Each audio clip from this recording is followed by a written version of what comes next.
last Friday, you know it was just pure chaos. And the entire night really came down to this one single shocking moment that left everybody asking the exact same thing. Yup, that's the question. What the hell just happened? That's what we were all thinking as the show faded to black.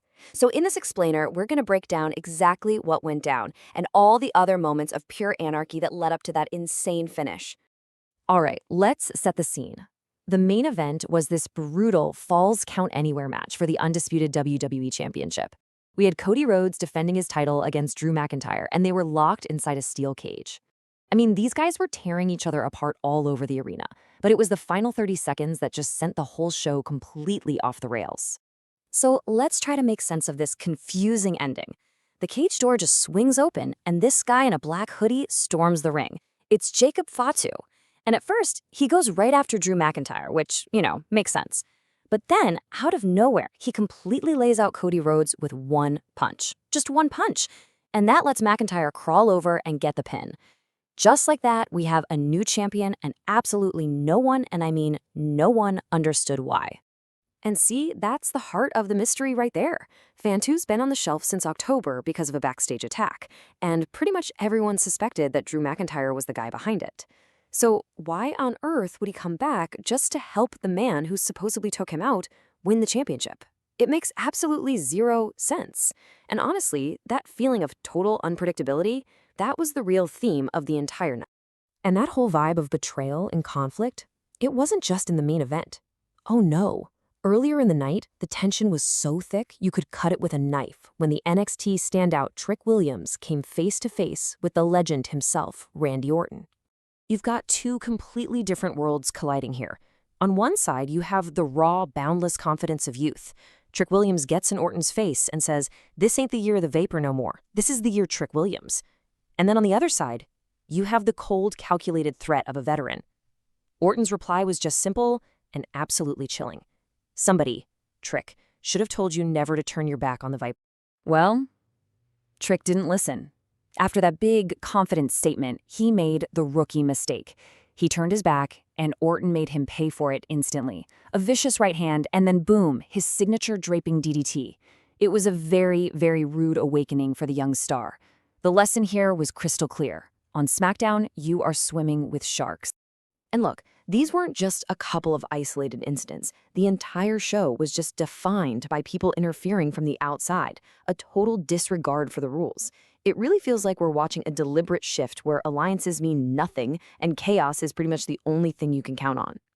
I mean, seriously, think about it. It felt like almost every single match had some kind of distraction or an ambush or just outright cheating. It was like organized chaos from the minute the show started to the minute it ended. It really makes you wonder if there's some new, unseen group just pulling all the strings from behind the curtain. Just look at this rap sheet for the night. You had Flash Legend shoving Alexa Bliss off the top rope when the ref wasn't looking. You had Kiana James causing a perfectly timed distraction. The Miz getting a little payback on Randy Orton with a sneak attack.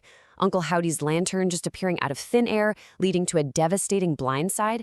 And of course, the main event imploding thanks to Jacob Fatu. It was non-stop.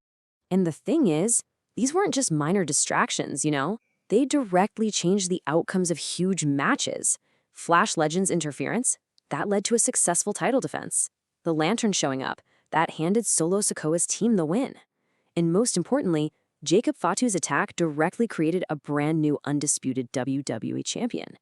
Chaos didn't just reign, it had major consequences. But hey, it wasn't all about interference and backstabbing. The night was still jammed with some incredible, high-impact action that absolutely deserves its own spotlight. So let's run through a few of the other must-see moments from the show.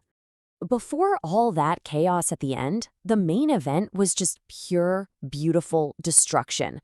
Cody Rhodes hit this massive crossroads on Drew McIntyre, and it sent both of them crashing right through the announce desk. It was just a perfect snapshot of how brutal a Falls Count Anywhere match can be. And hey, how about Trick Williams? After getting absolutely laid out by Randy Orton, you'd think his night was probably over, right? Nope. He showed some incredible resilience, came back later in the night, and defeated Rey Fenix in a really tough match. That was a huge statement win for the newcomer. And then there was this absolutely incredible sequence. You had one superstar flying in for Kinshasa, only to be caught, literally snatched out of midair and dropped with a devastating first 48 counter. It was a moment of just pure athleticism and timing that had the entire arena on its feet. Just wow. And the action didn't stop there. The night was packed with other big moments too. We saw a really dominant victory that was sealed with a powerful torture rack bomb, and we got yet another mystery when a superstar was found laid out backstage. Just more questions piled onto a night that was already overflowing with them. So we end up right back where we started with way more questions than answers. After a night that was defined by betrayals, sneak attacks, and a main event that justified all logic, the entire landscape of SmackDown has been completely flipped upside down. The biggest question moving forward isn't just what happened, it's, in this new era of chaos, who